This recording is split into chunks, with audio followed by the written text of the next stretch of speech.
kuning angin guntur anggraning harga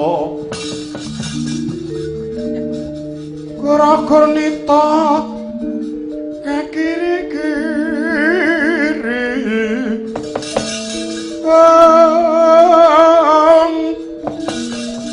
arek bumi rakempita padula mangambak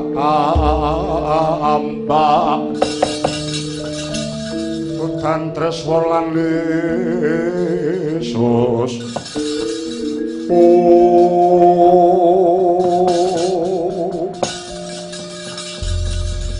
Bong wilahing mas tuhuna sidam sekaring bawana langgeng Wabu Kulun putra paduka kula pun Bathara Sambo sumadong dawuh kadipun dewa sing pasewakan Jawata Durandara keparengipun Sang Hyang Jagatnata nggih ingkang putra ing swarga dahana kula pun Brama sumadong dawuh Bu Kulun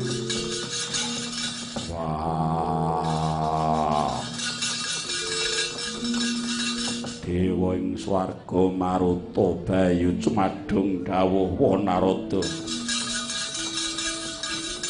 wong wilahing sekaring bawana langgeng kula putra paduka ing sila mangumpeng Bathara Tembara cumadung dawuh Bathara penyarikan cumadung dawuh weladala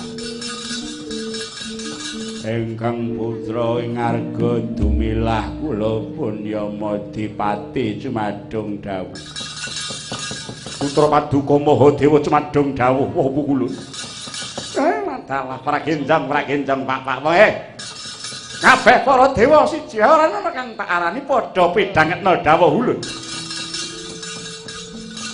gara-gara ingkang tumanduk ing kayangan jenggring Salaka tuwa saka moganing Nalendra ing Kiskendhapura yaksa ingkang apaes kewan yaiku ing ngajejuluk Prabu Mahesasura wis watara nggone ngaturake nawala kunjuk Sang Hyang Jagatnata bakal ngrabi widodari atmajaning Bathara Surapati Mimi Betari Antara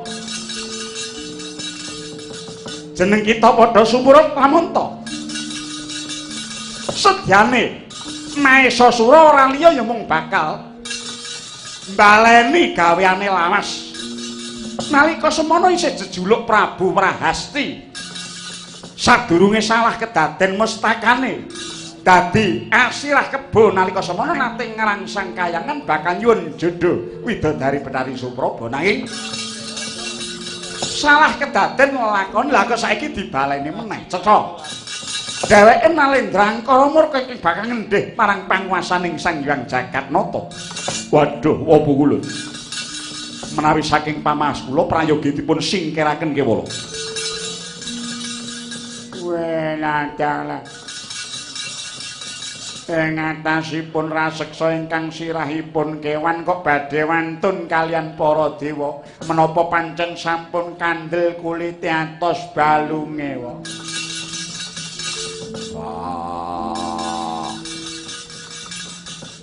Bagi Narada aku dhewe ingkang bakal tumandang Wabu Kulun keparang ingkang putra ing swarga dahana kewala kula ingkang badhe dados cucuk ing adilaga dadaning pekewuh weladala sepira banggane Prabu Mahesasura sumurupa ngger dina iki malah wis kepara utusan wis anatara nggone kekadar aning sukuning Gunung Jamurdipa malah samengko wis munggah marang Bare Marcukunda manik sowan ngarsaning Pukulun Jagatnata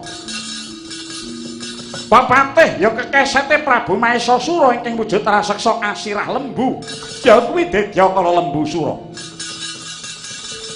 malah semune bakal nanteng marang para Jawata Wabu Kulun piye Indra wonten sukalaning penggalih sampun amenggak kula ingkang badhe malangi kridanipun Patih Lembusura. Bagus.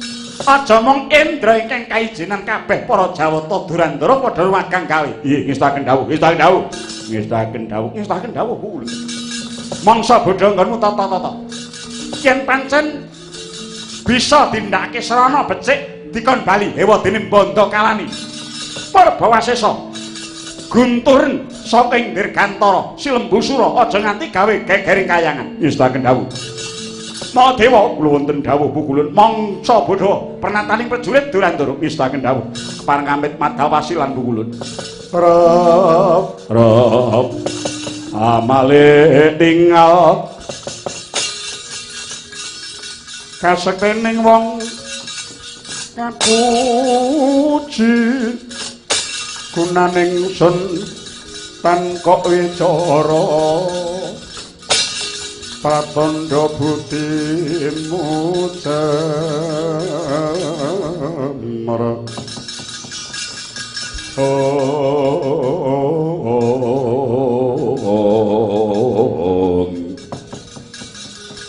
amalik Gusti mung pamrih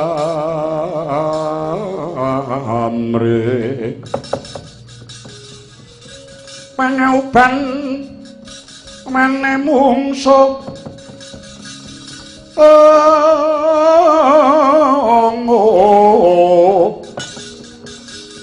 maring sun mus manuman halking candrasa marata dulunen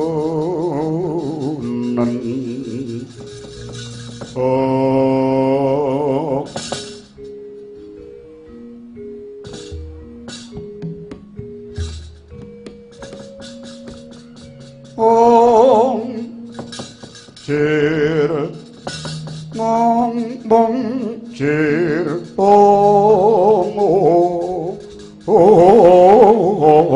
jir patine reku parek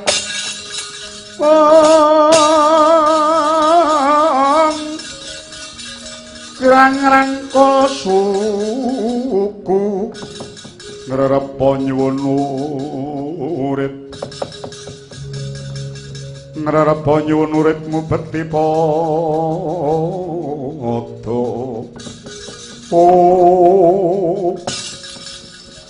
sampun katiti priksa miyah kabidalaken sawanci-wanci gegana mboten badhe soaling kayun pukulun. Yen ta pancen mangkono sira ngiras pantes dadi jujuk ing Ngadilaga. Ayo nembang teng karung pating para wadyabala ngestaken dawuh kepareng amit madal pasilan. Benjing Buddha gumuruk saking jroning pura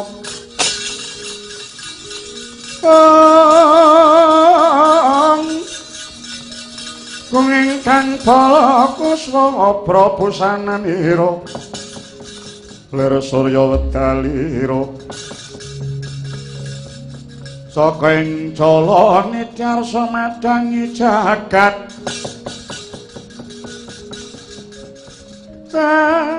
saking cala niti harsa madangi jagat mungop-mungop aneng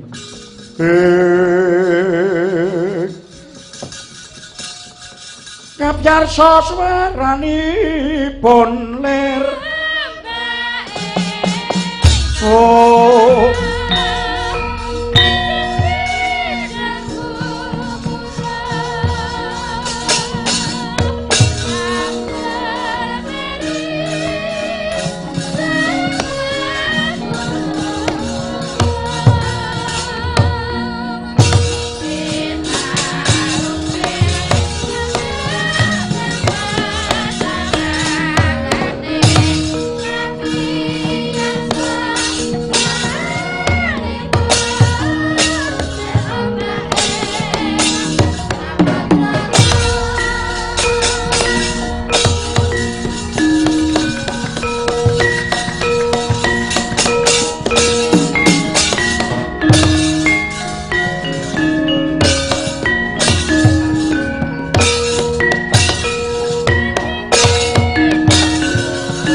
Kra kang bala tumingal Prang sampo samya medali Lir tadet wileting godo dayu anggung manguncang niti Oh ladalah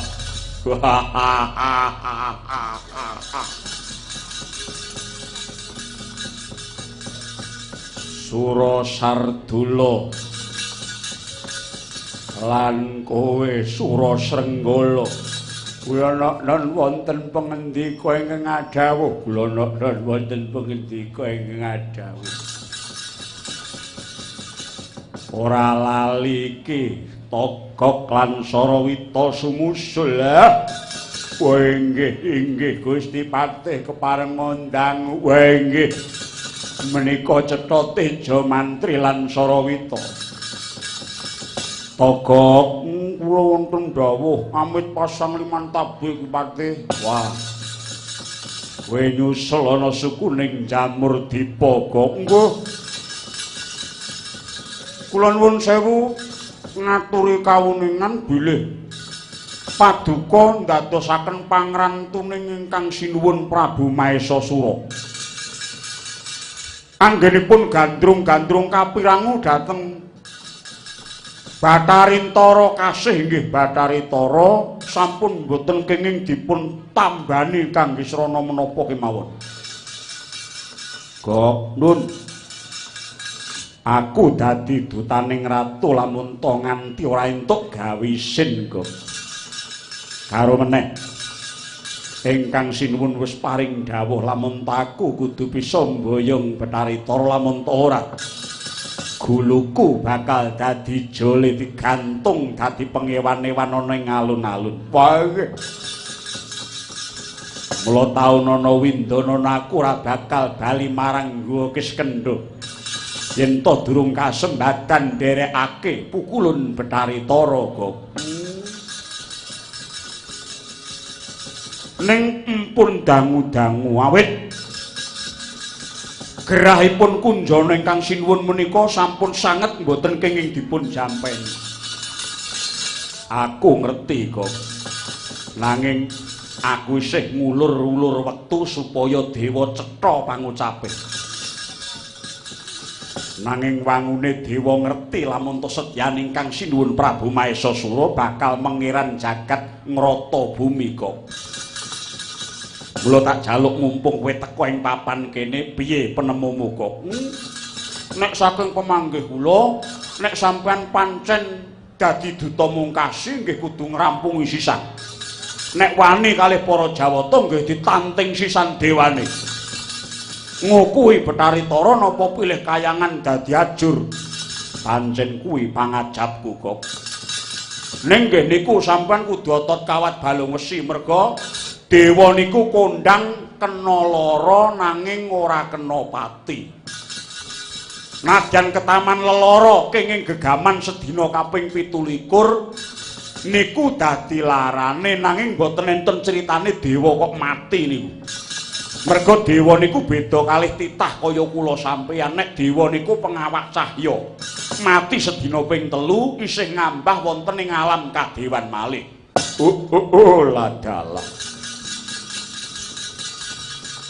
Dadi cethane dewa ku ora bisa mati kok mboten saged.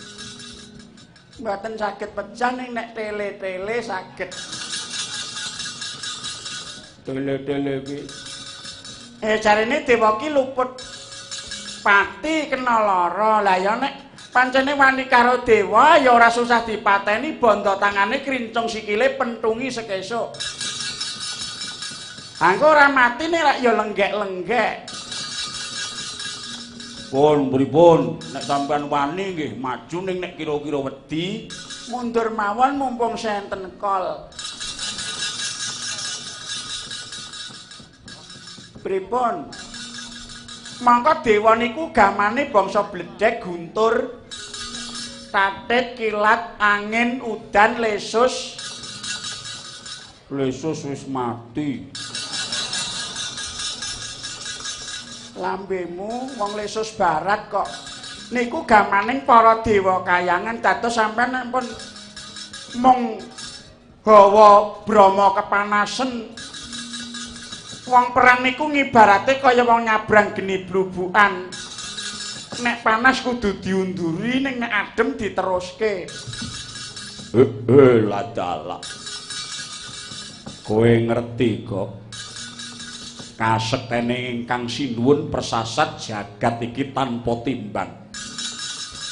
Nadyan to pepatih Lembusura ingkang nalika semana uga melu ngrabasa kayangan nganti aku uga melu salah kedaden ketaman pusakane Bathara Wisnu. Guluku sirahku gathuk gembung tugel parandene titianku sing wujud lembu ya wujud sapi.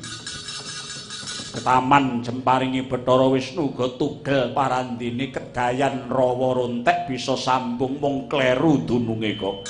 Sami kalian ingkang sinuwun Prabu Rahasti rumiyin. Panjenengan nggih salah kedaden tumpakan sampean lembu sing potol gune nggih tememplek teng mriku.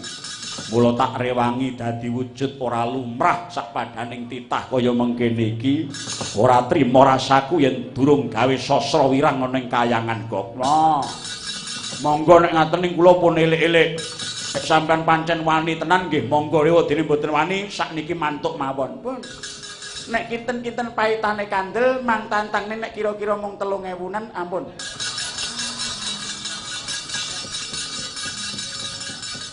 Sura Sardula kula wonten pangendika ingkang adhawuh. Rek lampit brungkat kimpul gajah gelar singa barung. Dasare aku wis tantangan kelawan Bathara Indra kuwi bapakne Dewi Tara. Wangune dewa dina iki bakal ngadepi barisan nggo Kiskendha. Rawe-rawe rantas malang-malang ayu diputuk adepana para Jawata. Ngestaken dawuh.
Ye!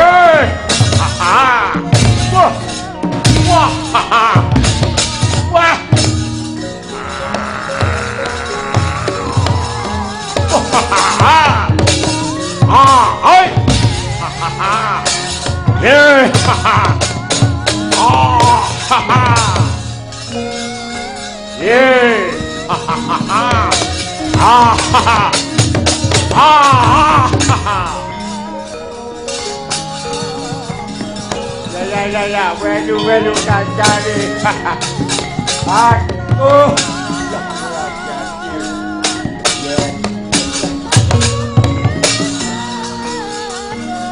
Wangele ra Jawa. Wangele cak. Woi.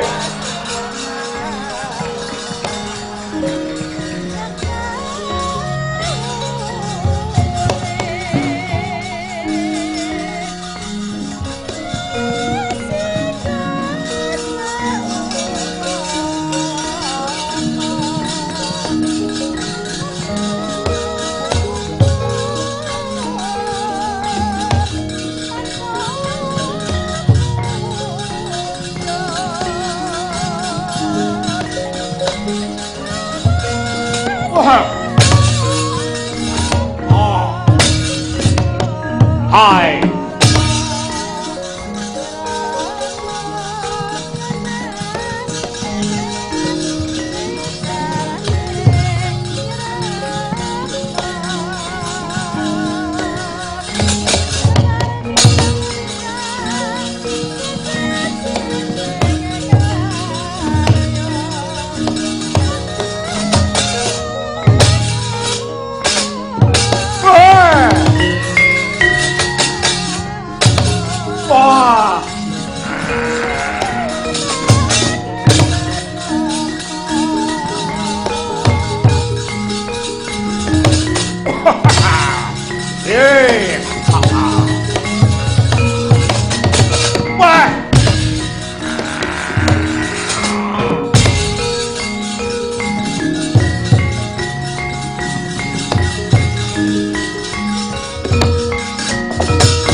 Dewa Sukata marang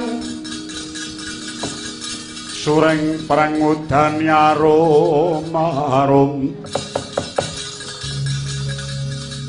ngendan wingawiyat naraca palani Jawata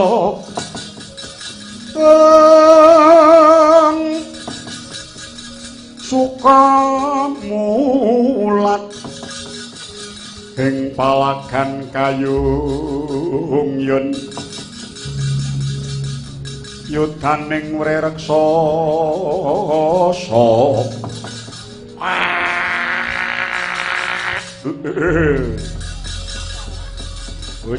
bojleng iblis lanang padha gujikan ladalah hak sawang ketap-ketap saka ing ngawang-ngawang cumlorot kaya ndaru mudhana ning sukuning gunung jamur dipa nanging ketok sikile ora ngambah lemah kowe bangsaning dewa iya gong wilahing Mastuna Sidam iya ngaku gage mumpung durung tak bondo tanganmu kowe dewa sapa ngendi kayangan yen kowe kepengin sumurup marang aku ya aku Bathara Mahadewa. Bathara Mahadewa kowe sapa?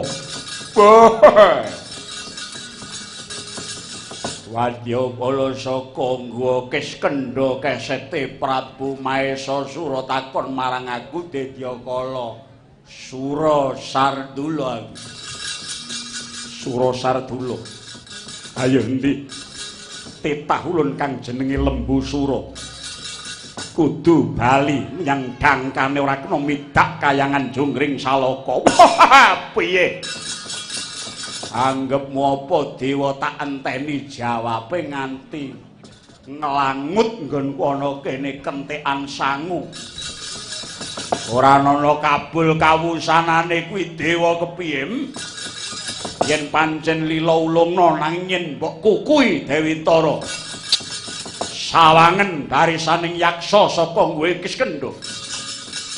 Mbuh Raidep, kowe ngerti lamun Tajudha tali mangsa. Wah, gombal. Pantune kowe Jawata ora tumindak adil. Besok bakal mbacut saiki apa dene apa abam. Bisa mboyong Dewi Tara nanging langkahana Bathara Mahadewa. Gundang Kanjeng langit klap-klapaton.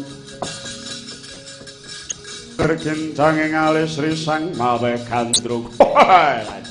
Sugih kendel bondo warni mentas meguru Wemadewa. Ora ilang tak kedhepake, aku tak gaglak tekan sak awakmu kabeh panganen leganing ati.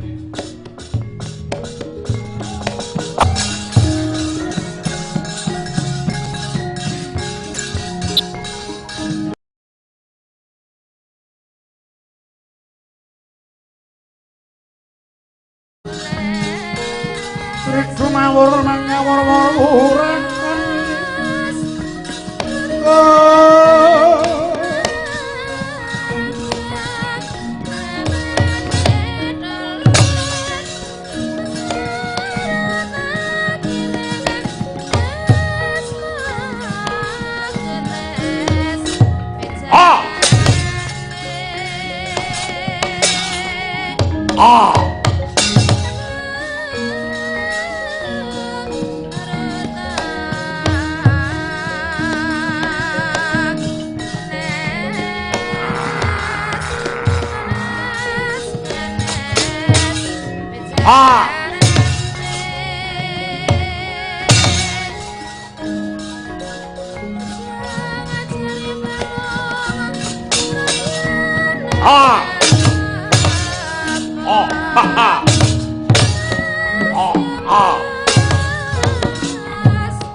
As.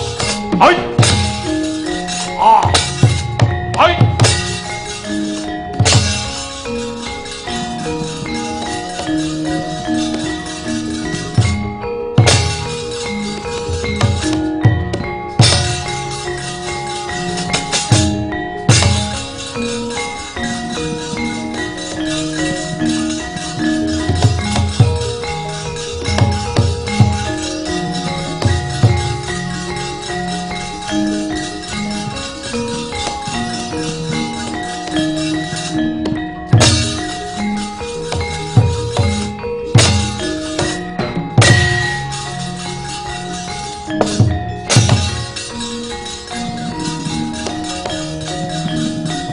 Maju, maju. Ayo.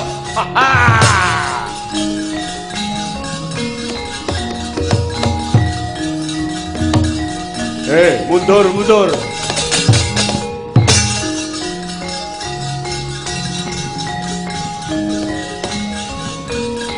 Oh, haha. Oh. Oh, haha.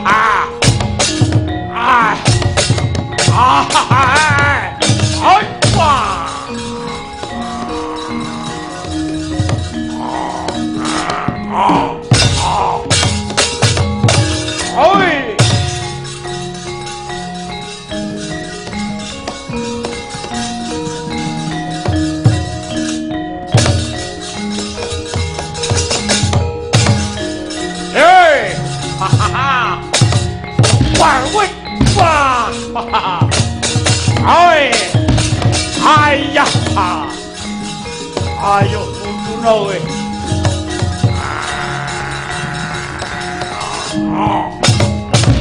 Wait, wah.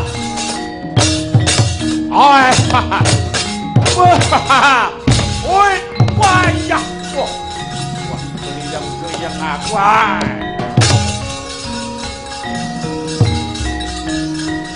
Hei, awas. Hoi. Hoi.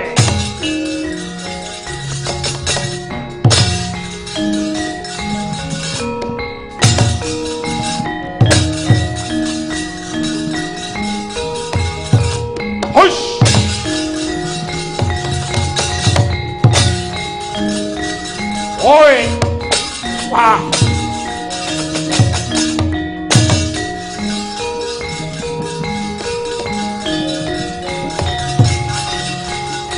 Wah! Wet! Wah! Oh! Ha ha ha! Hai! Ha ha! Hai! Ah!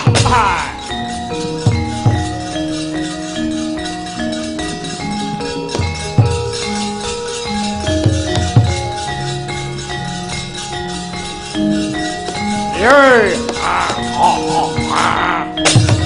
Hai! Oh! Oh! Ah! Ha ha! Ah! Hai! Wah! Oi! Woo! Woi, ya. Ah! Ha ha!